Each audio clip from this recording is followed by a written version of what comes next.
වැල්ලම්පිටිය ප්‍රදේශයේදී සිදු වූ වෙඩි තැබීමෙන් ඩෑන් ප්‍රියසාද් රෝහල්ගත කොට අසාධ්‍ය තත්ත්වය ප්‍රතිකාර ලබමින් සිට අවසානයේ මියගොස් ඇත.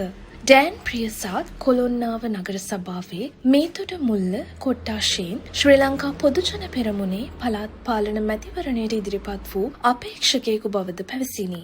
පොලිස් මාධ්‍ය ප්‍රකාශකවරයා විසින් දැනුම් දෙනු ලැබූ පරිදි මෙම සිද්ධිය ඊයේ රාත්‍රී 9:10ට පමණ වැල්ලම්පිටිය ලක්සඳ සෙවන මහල් නිවාස සංකීර්ණයේ උඩුමහලකදී සිදුව ඇත.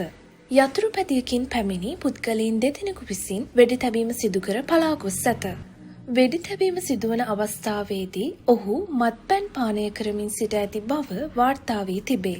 ඔහු මිය යාමට පැය කිහිපයකට පෙර ඔහුගේ ෆේස්බුක් ගිණුමට ජනපති අනුරගේ වීඩියෝවක් ෂෙයා කර එයට හිනා මුහුණු කීපයක් එක් කර තිබුණා.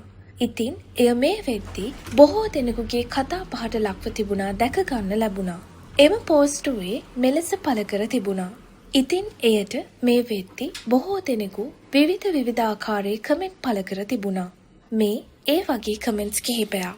ඔන්න ඕකයි කියන්නේ. කරපුවා කියපුවා කවදා හරි පස්සෙන් එනවා කියලා. එක එකාගේ කොන්ත්‍රාත් වලට ජාතිවාදී අවුස්සලා රටේ ප්‍රශ්න ඇති කරලා අහිංසක මිනිස්සු කී දෙනෙක්ට නම් මරණ බය, මානසික අසහනය, අසතුට, ජීවිතේ කලකිරීම මේ මිනිස්සයා දීලා ඇතිද? මූට නිවන සෑහෙන්න දුරයි මම හිතන්නේ. ජීවිතේ හැටි. පැය 3කට කලින් hina වෙවි පෝස්ට් දාපු මිනිස්සෙක් ඊළඟ මොහොත මැරිලා. ඩෑන් හිතන්නෙත් නැතුව ඇති මේ අන්තිම පෝස්ට් එක කියලා. මේ පිළිබඳව ඔබගේ අදහස් පහතින් කමෙන්ට් කරන්නත් අමතක කරන්න එපා.